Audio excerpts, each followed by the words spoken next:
Hello friends, welcome to part 3rd of COPD. So in part 3rd of COPD, I am going to start with the medical management of COPD. So I have divided this management into two parts. First is pharmacological treatment, it means medicinal treatment. Next is non-pharmacological treatment. So I am starting with the pharmacological or medicinal treatment. So first medicine is bronchodilator. So these drugs will dilate or widen up the bronchi or bronchioles because due to inflammation or edema or bronchospasm, our bronchi become very narrow. So it is very tough for the air to pass through this narrow bronchioles. So we will give the drugs which will dilate or which will widen up the bronchi. So there are two forms of drugs which comes under bronchodilator. First is short acting. So their mechanism of action is very quick, but they will give relief to the patient for a very short period of time, like 4 to 6 hours. Example, salbutamol and terbutaline. Next we have long acting. Their mechanism of action is very slowly, but they will give relief to the patient for a long period of time, like 12 to 24 hours. Example, salmeterol and formoterol. Next drug we have, that is corticosteroids. So these corticosteroid forms of drugs are given in asthma patient, but sometimes for a very few months we give steroidal medicine in some COPD patient also, like hydrocortisone and prednisone. So these steroidal drug will decrease the inflammation in the bronchi and the bronchioles. So they help in subsiding or decreasing the inflammation. Next we have antibiotic therapy. So due to this condition, chronic bronchitis and emphysema, our lungs are already very weak. Okay, they are pathologically very weak. So it is easy for the microorganism or bacteria to attack to the lungs, like H. influenza bacteria. So we will give antibiotic therapy to the patient, like ampicillin or erythromycin. Next we have alpha-1 antitrypsin deficiency. If some person in young age is suffering from this deficiency, okay, and he is not doing any smoking, it means the condition is genetic, it is due to hereditary condition. So we will replace this deficiency, okay, we will fulfill this deficiency by giving synthetic alpha-1 antitrypsin in his body in the synthetic form. So we can fulfill this deficiency. Next we have mucolytic agents. So these antitussive or mucolytic drugs will break down the large plug. Okay, these will break down the large phlegm. Okay, they will break down the thick phlegm of the mucus, so that it will be easy for the phlegm to come into the esophagus. Okay, when this phlegm or this thick mucus will break, then it will be easy for the cilia to expel them out into the esophagus. Example, guaianism and N-acetylcysteine. Next we have vaccination, flu and pneumonia. It is very important to vaccinate the patient because already our lungs are very weak. They are pathologically in a very weak condition. So any cold, flu or pneumonia can easily catch the lungs. So we have to vaccinate the patient.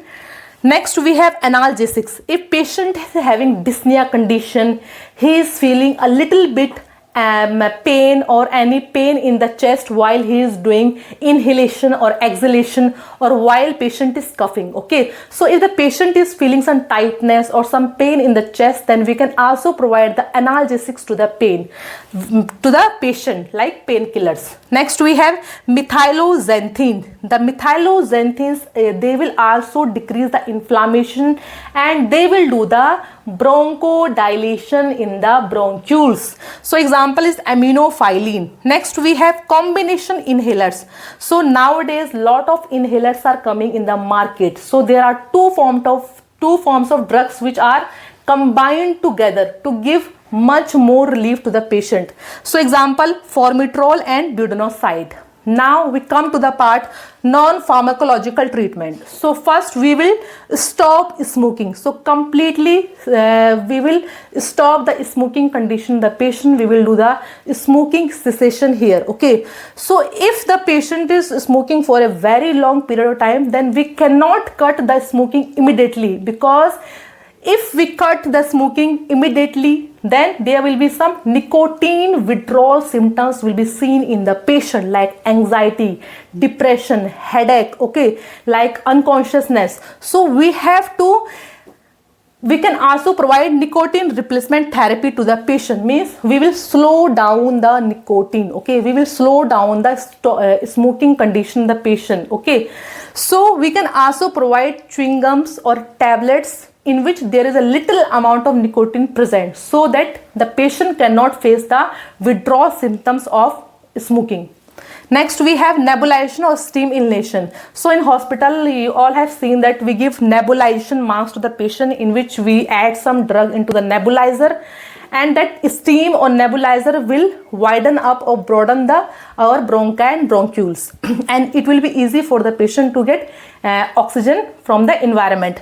Next, we have steam inhalation, which we can also provide in the home, okay. Next, we have oxygen therapy. So we have to maintain here in oxygen therapy, we have to maintain 91 to 95% oxygen saturation of weight, oxygen saturation in the patient, okay. So by the nasal cannula, nasal catheter or oxygen mask, we can provide the oxygen supplement to the patient, because due to COPD condition, patient is also suffering from hypoxia condition.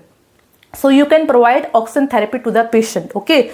So in oxygen therapy, we will not give 100% of oxygen to the patient, because otherwise our lungs will go into our depression condition, okay. There will be necrotic will happen into our lungs, or there will be hypercapnia condition will generate into our lungs if we provide 100% oxygen to the patient. So never give 100% oxygen to the patient.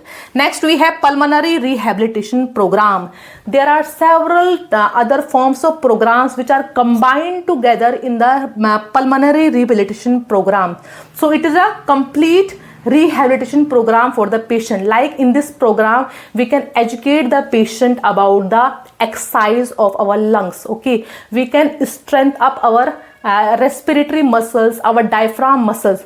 We can also provide knowledge to the patient about the nutritional benefit for the in the COPD condition, that he have to take a good nutritional food in his day-to-day life, or he can do a little bit of exercise, and some anxiety relief program also comes under pulmonary rehabilitation program. So it is a combination or combined therapy for the patient. Next, we have patient education, like pulse, sleep, breathing and small frequent meal. So educate the patient about the pulse, sleep, breathing. If he is feeling difficulty in the nose breathing, then you can educate the patient about the mouth breathing by doing the lips press, okay, by doing the pulse, sleep, breathing. And you have to also educate the patient about small, frequent, healthy nutritional meals, okay. So educate the patient that do not take a heavy meal together, because it is very tough for our cells to metabolize that heavy meal, okay.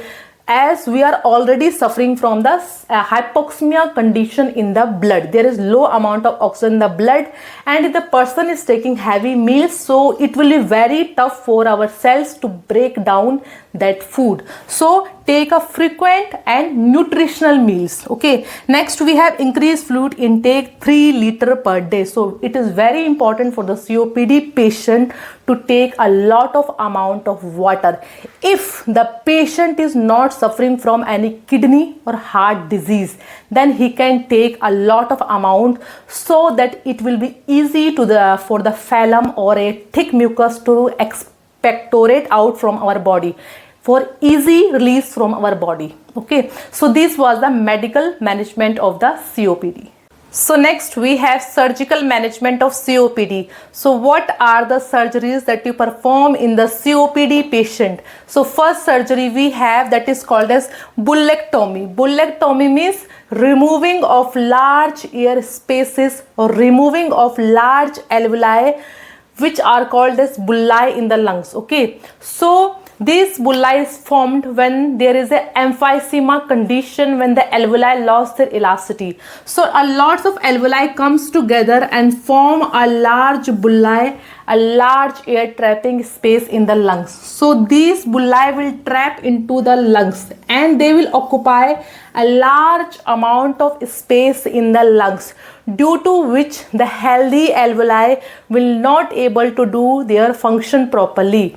So bullectomy means removing of one or more of the large bullae, that is also known as blisters. Next we have lung volume reduction surgery, LVRS. So this surgery is done in severe emphysema condition, when one of the upper lobe of the lungs go into the worst condition, into the pathetic condition. Then we remove one of the lobe of the lung, so that the other lobe can do their function properly and can come into the same position. So due to emphysema condition, there is a lot of bullae formation and one of the upper lobe goes into a very pathetic worse condition. Then we cut out or remove that lobe from the lungs.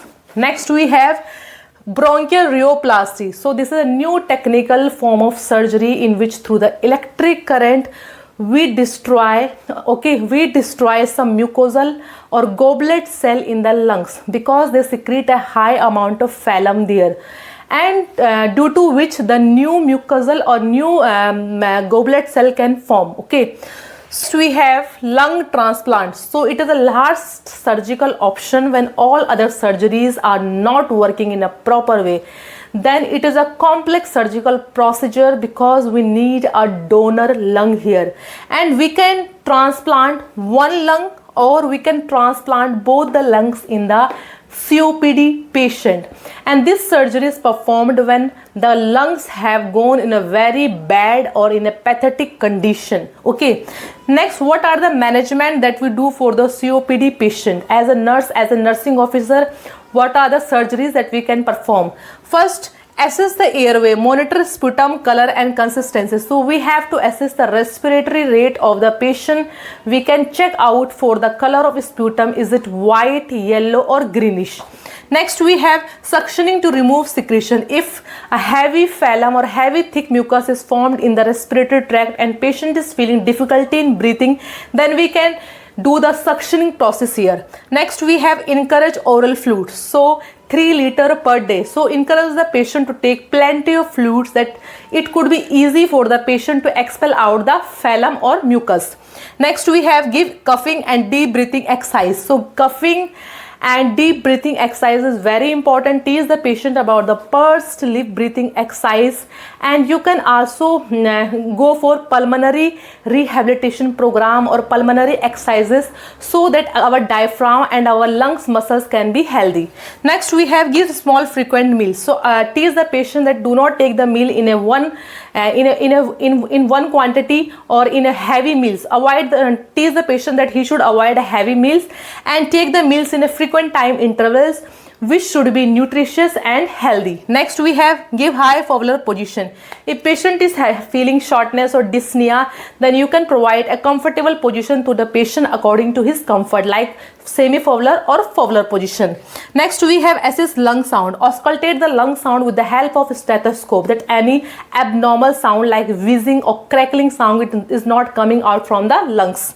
Next we have monitor ABG analysis. It is very important to assess for the arterial blood gas analysis in the COPD patient.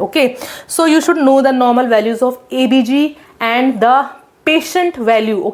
The patient whom you are treating, you can know the value of patient partial pressure of oxygen and partial pressure of CO2 also.